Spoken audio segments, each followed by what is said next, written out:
Welcome back to the Raging Patriot podcast. I'm Braydon Peterson, and today we are going to be discussing the destruction of America that is happening before our eyes. First, we are going to listen to an interview from a Soviet Union defector named Yuri Bezmenov. He has got a warning for America that we all need to hear.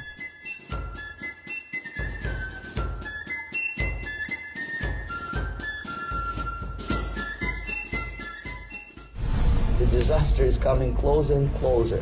The danger is real. Understand what's going on around you. You are in a state of war, and you have precious little time to save yourself. It's a slow process, which we call active measures. What matters is essentials: economy, foreign relations, defense systems. With a violent change of power, structure, and economy, period of normalization. This is what will happen in the United States if you allow all these schmucks to put a big brother government in Washington, D.C., who will promise lots of things, never mind whether the promises are fulfilled or not. The time bomb is ticking with every second.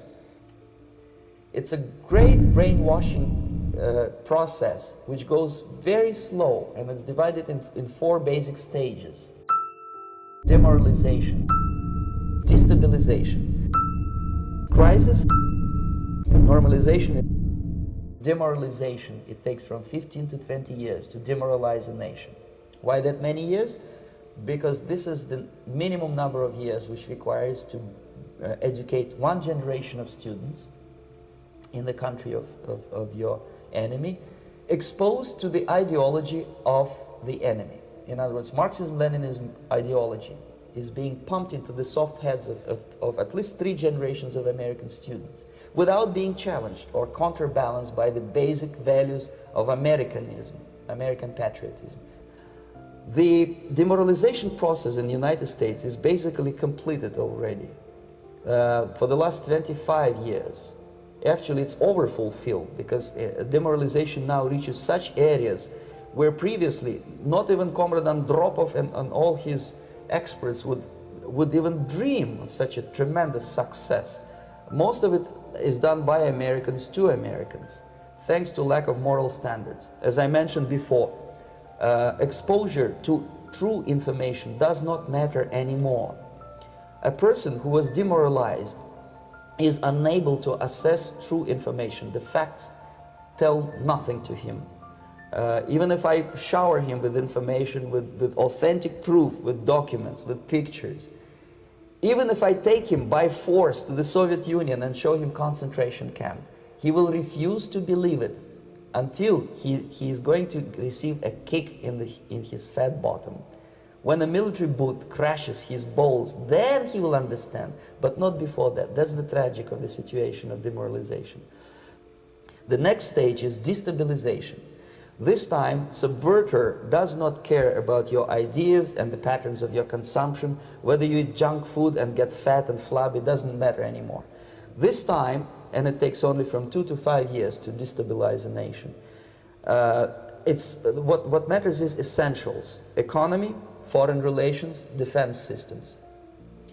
And you can see it quite clearly that in some areas, in such sensitive areas as defense and economy, the influence of Marxist-Leninist ideas in the United States is absolutely fantastic. I could never believe it 14 years ago when I landed in this part of the world, that the process will go that fast. The next stage, of course, is crisis. It may take only up to 6 weeks to bring a country to the verge of crisis. You can see it in Central America now. And after crisis, with a violent change of power, structure, and economy, you have so-called the period of normalization. It may last indefinitely. Normalization is a cynical expression borrowed from Soviet propaganda. When the Soviet tanks moved into Czechoslovakia in '68, Comrade Brezhnev said, "Now the situation in brotherly Czechoslovakia is normalized." This is what will happen in the United States if you allow all these schmucks to bring the country to crisis, to promise people all kind of goodies and the paradise on earth, to destabilize your economy, to eliminate the principle of free market competition, and to put a big brother government in Washington, D.C., with benevolent dictators like Walter Mondale, who will promise lots of things, never mind whether the promises are fulfillable or not. Your leftists in United States, all these professors and all these beautiful civil rights defenders, they are instrumental in the process of the subversion only to destabilize the nation. When their job is completed, they are not needed anymore. They know too much. Some of them, when they get disillusioned, when they see that Marxist-Leninists come to power, obviously they get offended. They think that they will come to power. That will never happen, of course. They will be lined up against the wall and shot. But they may turn into the most bitter enemies of Marxist-Leninists when they come to power. And that's what happened in Nicaragua. You remember most of these former Marxist-Leninists were either put to prison or one of them split, and now he's working against Sandinistas. It happened in Grenada when Maurice Bishop was already a Marxist. He was executed by a new Marxist who was more Marxist than this Marxist. Same happened in Afghanistan when first there was Taraki, he was killed by Amin, then Amin was killed by Babrak Karmal with the help of KGB.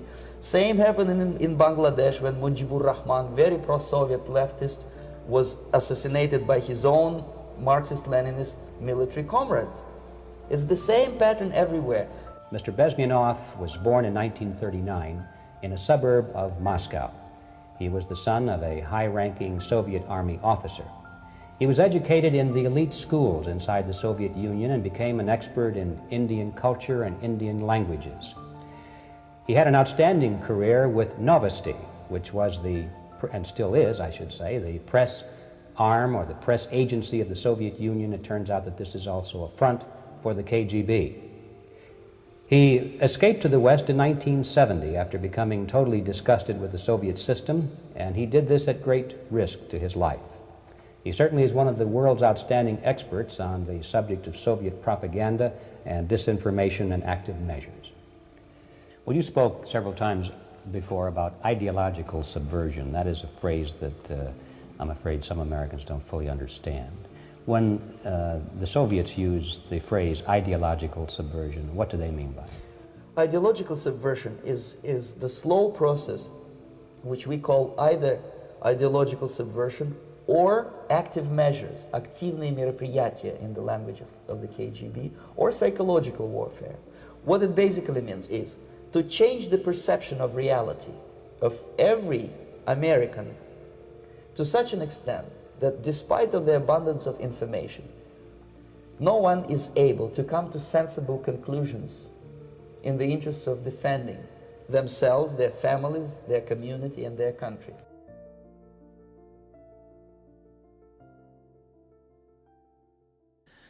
Wow. You know, every time I see videos or someone talking from the old Soviet Union, or in this case, this was an interview from 1984, predicting something that's actually happening today, it's kind of incredible to see it. That we've had these warnings, we've had these people telling us, and in their time, they were called conspiracy theories and kooks and crazies, but we're seeing all this stuff come to pass today. It's kind of crazy to see that, Braydon. Yeah, I think it's super interesting that that video of Yuri Bezmenov was kind of shelved after he gave that interview because everybody just said he was crazy. Everybody said he's just this Soviet Union guy. He doesn't really know anything, and he's just kind of crazy. He wants everybody to believe these things that really aren't ever going to happen in America. But yet, here we are. I would say we're completely demoralized at this point, which was the first step of his little 4 steps of the destruction of our nation. Yeah, that's definitely true. We're definitely at a point where we're demoralized, especially if you can call someone racist for voting for a certain political candidate. I think that's a pretty good indicator of how demoralized we are. We're just attacking each other over the smallest things. Social media doesn't really help with that, with all this communication and everyone being connected. I feel like that doesn't help. That only pushes demoralization to go even faster. And if Yuri had been here to see social media and everything that's happening today, it would blow his mind how fast demoralization is spreading across America. Yeah, I think it's incredible that back in 1984, he actually was talking about how America already was completely demoralized. But if you look at 1984 compared to today, you'd be like, that's not even close to being true. Yeah, I mean, you see it today where Americans are just going after each other for the dumbest things. And we see this happening with the Black Lives Matter movement. I think one of the craziest things we saw this week was when Black Lives Matter protesters were blocking, I think it was like the entrance of the emergency the rooms. entrance of the emergency room at a hospital in LA for 2 cops that were shot. And they were chanting when they were standing there, "We hope you die." I mean, what is this? First of all, those protesters don't even know who these cops are. They don't know anything about them. And you're chanting, "You hope they die"? The problem with their whole ideology is they don't really care if they don't know who the cops are. They all believe that all cops are bad or all cops are bastards, as ACAB stands for, right? So these people, they don't care if that cop is a person of color even. They just know that cop wears a badge and they see them as the enemy. And that's basically showing us why we're demoralized, because these cops, they're not even doing anything. They were literally sitting in their car, and there's a horrifying video going all over Twitter right now. And this person just walks up, fires rounds into their window, and nearly kills both of them. Yeah, and these people get cheered as heroes by Black Lives Matter Incorporated. And you see this happening, like, it just blows my mind to see that. Yeah. And another thing that's happened this week that's pure evidence of demoralization in our nation is the company Netflix. I think most of us have probably heard about this now, the show Cuties. Cuties is a show that basically takes these 11-year-old girls and turns them into sexual objects. It describes in the description of the movie that they are actually a 11-year-old twerk team. What do you think that shows Netflix is for, James? I think that's Netflix. Just, man, they're just really lowering the bar for what is demoralizing. I mean, literally putting child pornography on a platform like Netflix. I mean, your kids probably sit at home and they watch Netflix for hours and hours, especially since COVID. And you see this happen and you're like, what is going on? What is Netflix thinking? Definitely. And I think it's incredible that they had like that Jeffrey Epstein documentary on there just recently, which should be the polar opposite of what's going on with this Cuties thing. And what's also incredible is you've got these prominent, I don't know if I want to call Vox prominent, but you've got these workers at Vox who actually have come out. And this is actually a tweet. Her name is Aja Romano. I could have said her name wrong. I'm not sure. She said this about the Cuties movie. She said, "Incidentally, I'm a critic who highly recommends Netflix's Cuties. It's a wonderful, poignant, challenging, and nuanced coming-of-age film, smartly crafted by a wonderful director. The controversy surrounding it seems to be propaganda fueled by QAnon types and anti-Semites." This just seems like it's coming out of left field to me, because if this is QAnon, you can sign me up for QAnon, because basically I would say 70% of Americans, no, 90%, probably 95% of us are 100% against sexualization of children.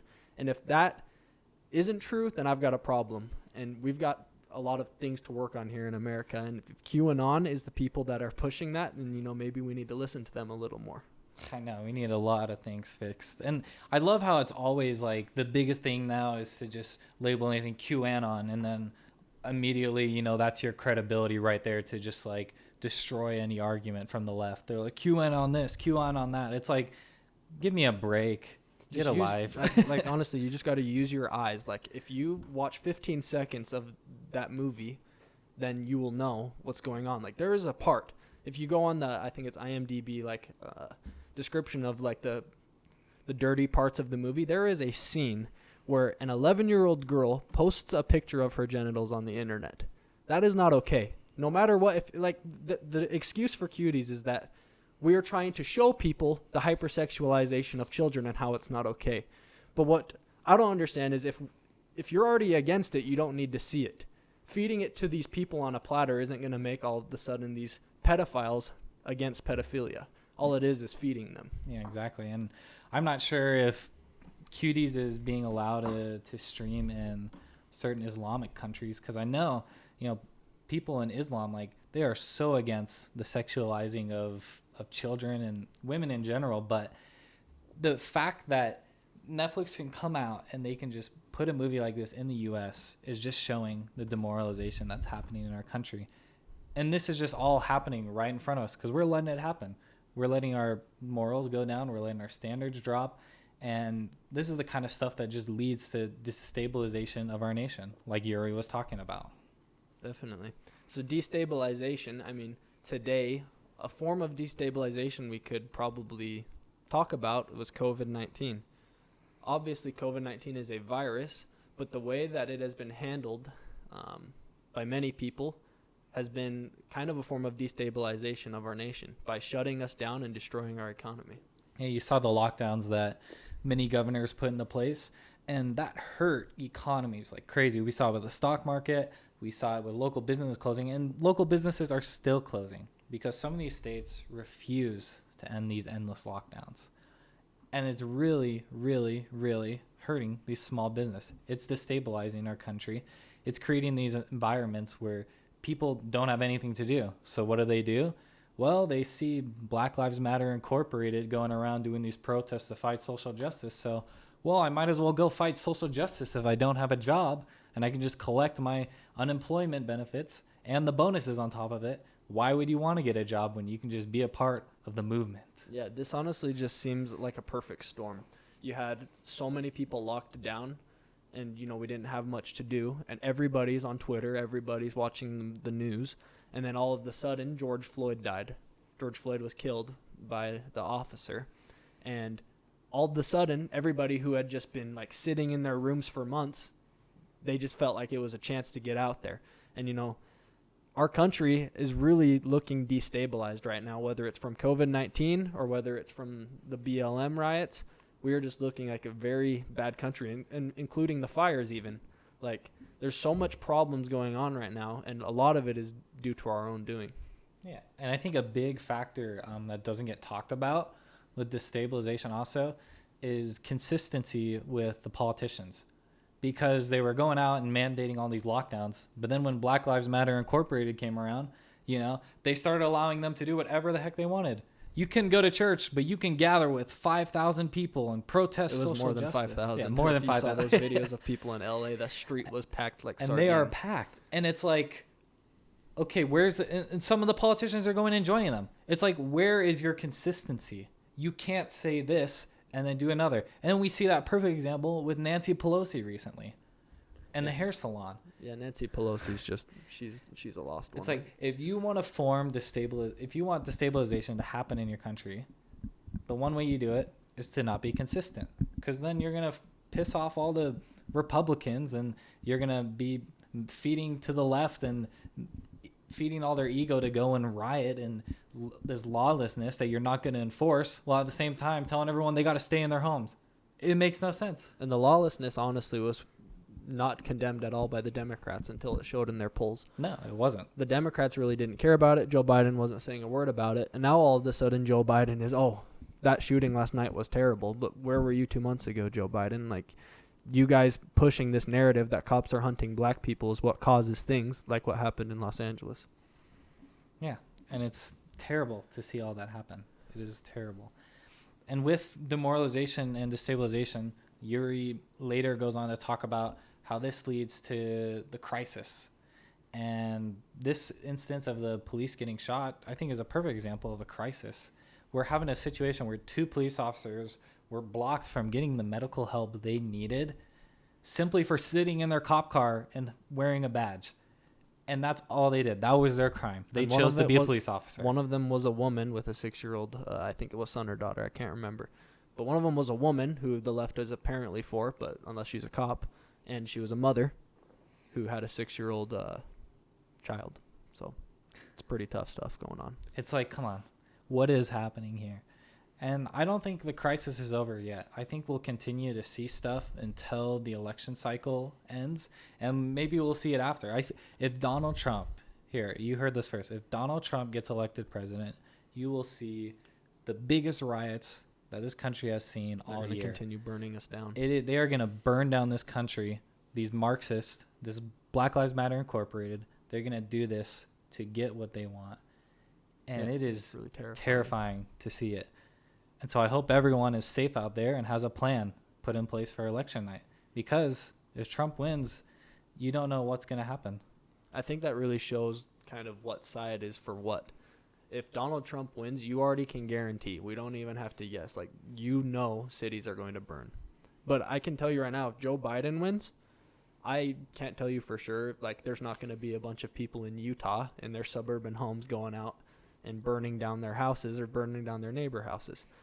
Because Republicans, we don't want this fight exactly. We want to keep our nation strong and we want to make it better. But this group of people, they want to tear it down and completely rebuild from ground zero, which is a very dangerous idea. Yeah, we don't want crisis and chaos. You know what I did in 2012? Mitt Romney, bless his heart, he's gone far off the rocker. But in 2012, when Mitt Romney lost to Barack Obama, guess what happened? I woke up the next day and I just lived life as normal. It wasn't the end of the world. And if Joe Biden wins this election, I'm going to wake up the next day, I'm going to go to school, go to work, and I'll live life as normal. And I'll fight for what is right. I'll fight for stability. I'll fight for, the lives of those who are threatened by abortion. I'll fight for my religion. I'll fight for my freedoms. And I'll fight for, a society that's safe to live in. But I'm not going to burn it down just because my presidential candidate I wanted to win didn't win. Like, these are the people that tell us we need to love everyone, and they're threatening to burn down this nation if a president wins. It's so hypocritical. Definitely. And I think we all as Americans need to remember the warning by Yuri Bezmenov. He said all of this is done by Americans to Americans. This isn't being done by somebody in some other country. It's not being done by Russia. It's not being done by China. This destabilization and crisis in America is being caused by us fighting amongst ourselves. And I think the media contributes to that a lot. The media stirs us up into this anger and hate to the point where if you are a conservative, you will be completely shut down if there is a mob. You will be told you are a racist, you will be told you are a bigot, and there will be no quality conversation happening. There will be no dialogue happening because these people have become so crazed about their ideologies. Mm-hmm. And this crazed ideologies has just become normalization, which is the last step that Yuri talks about. The normalization of what we're seeing happening today is really, really, really terrifying. People telling you can or can't go to church. They're telling you how you can worship, how you can praise God.